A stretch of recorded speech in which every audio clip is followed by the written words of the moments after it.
present Michael Bociurkiw, OSCE Special Monitoring Mission spokesperson, and I would please stay with us.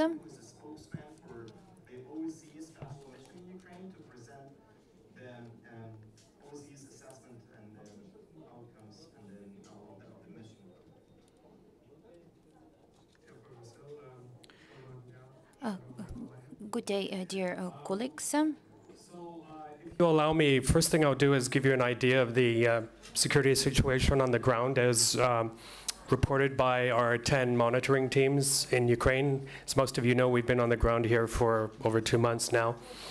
And then I know a lot of you are curious about the current state of our 8 missing colleagues. So based on the information our monitoring teams have sent until 1800 hours, 11 of June, is the situation in Ukraine is generally calm, except of course parts of Donbass where tensions remained with no substantial changes compared to the previous days. The special monitoring mission to Ukraine has unfortunately not yet reestablished communication with the 4 monitors from the Donetsk team and the 4 monitors from the Luhansk team, with whom we lost contact on the 26th and 29th of May, respectively. Now, it's been quite some time now since we have heard from our teams. In terms of the Donetsk-based team, it's now 18 days. And in terms of the Luhansk-based team, it's been 15 days. As most of you know, we lost contact with the teams in terms of Donetsk when they were confronted with a checkpoint near the border of the Luhansk-Donetsk Oblast border. And the second team, similar situation in a way. We lost contact them again with the checkpoint where there were armed men. And this was about 100 kilometers northwest of Luhansk.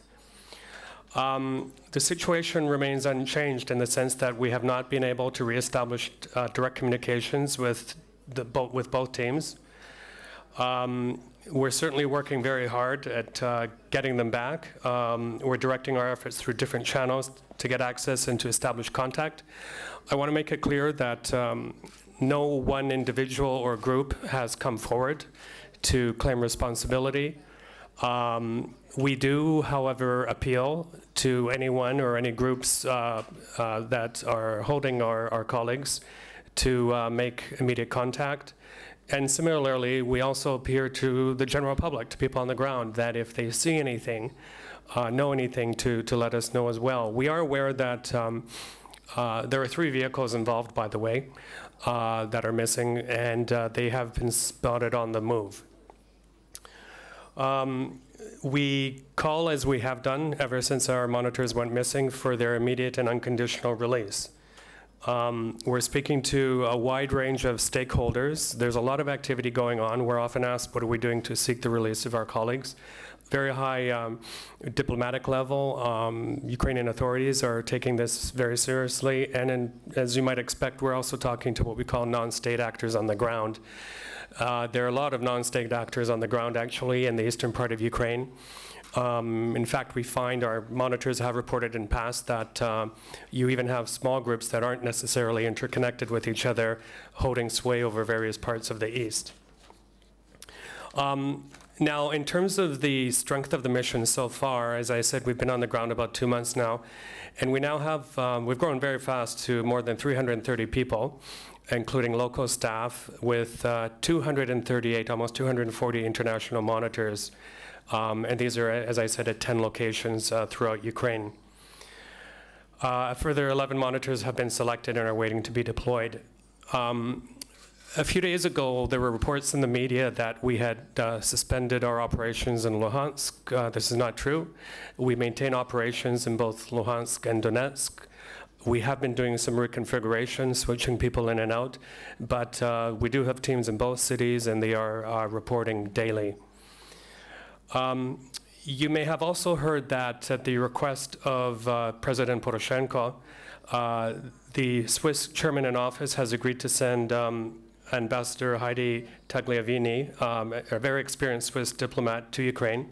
She arrived here in Kiev on the 7th of June, and she will represent our chairmanship in a tri-part contact group that also includes Ukraine and the Russian Federation. And then, again, in terms of, just to end off this very brief presentation, in terms of the situation on the ground in the east, we are monitoring things carefully. Remember that our mandate here is really twofold. One is to report on reported events, whether it's alleged abuses of human rights, whether it's restrictions on freedom of the media, whether it's restriction in physical access on roads and other places. And we're also here to facilitate dialogue.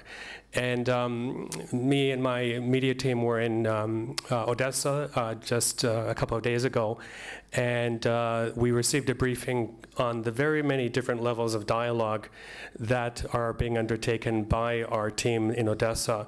This is dialogue with civil society, and something which we're told is very welcome in terms of getting opposing sides together to talk and issues of common concern and see whether they can set a path forward towards peace and de-escalation. So thank you for your attention. I'm happy to take any questions, if any. Mm-hmm. Oh, hi, Anita Bociurkiw. 1 second, we'll get a mic, I'm sorry. Sure. Yes.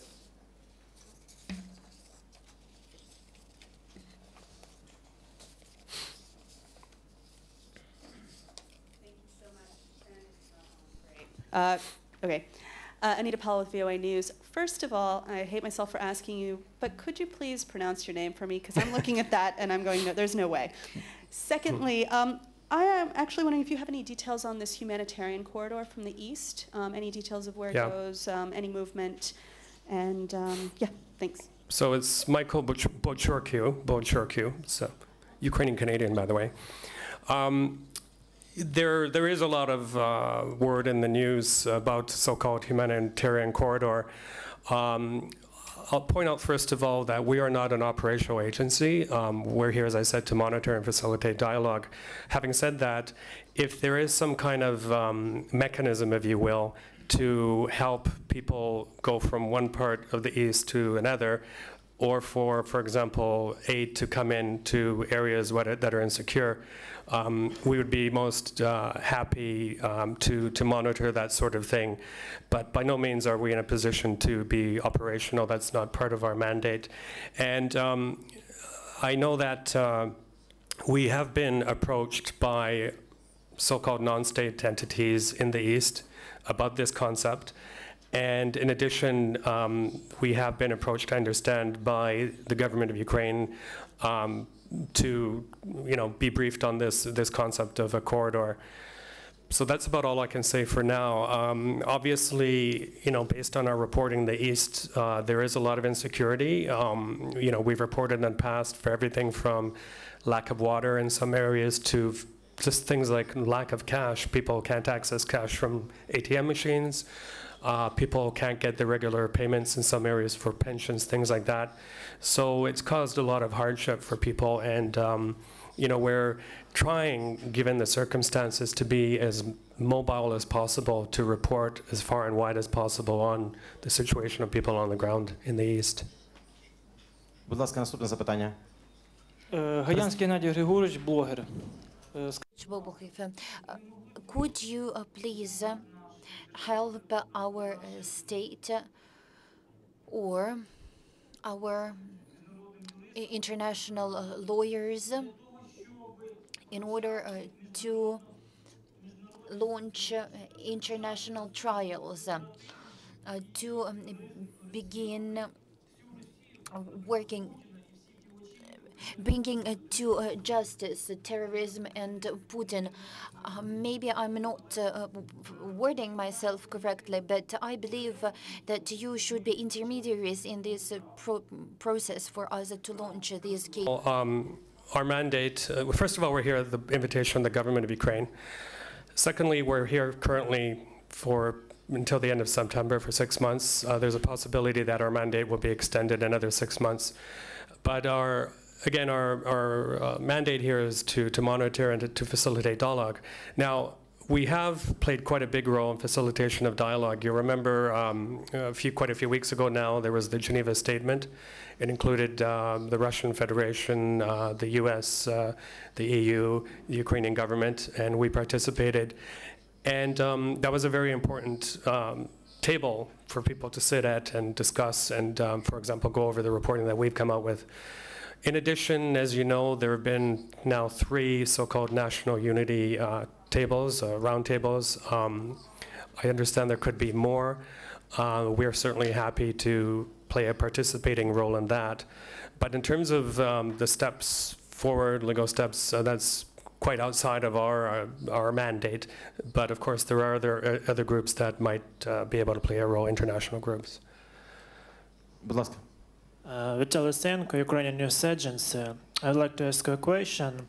According to your daily reports, monitors have contact with representatives of so-called Donetsk People's Republic, right? And I have asked you a question about if you raised question about your both 2 teams with whom was lost contact with them.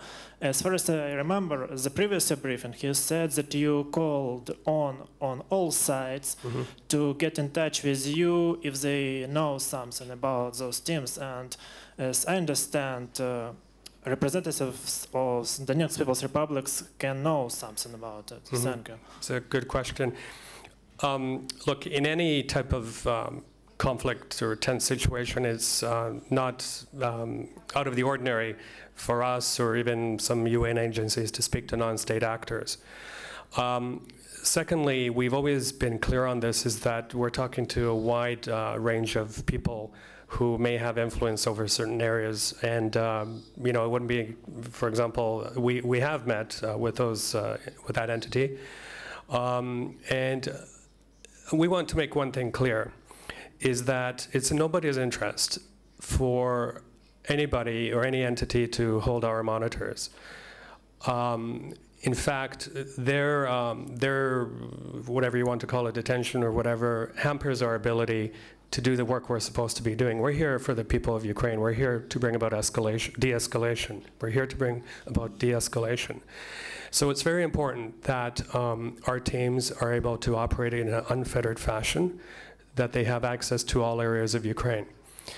And, you know, I think it's also, don't forget that we're not only talking about 8 unarmed civilian individuals here. We're talking about families. We're talking about parents. We're talking about kids. You know, they're kids as well. They've been separated from them for a long time. So I want everyone to understand that the impact of this is very huge. We've been meeting regularly with our colleagues from Donetsk and Luhansk, and they've lost colleagues temporarily, and they want them back. These are very talented, experienced individuals.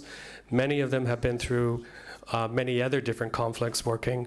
So again, we call upon their unconditional and immediate release. Будь ласка, please. Hi, do you have any update on the peace process, on the peace talks? Have there been any further developments on that front? Well, what I have on that is, I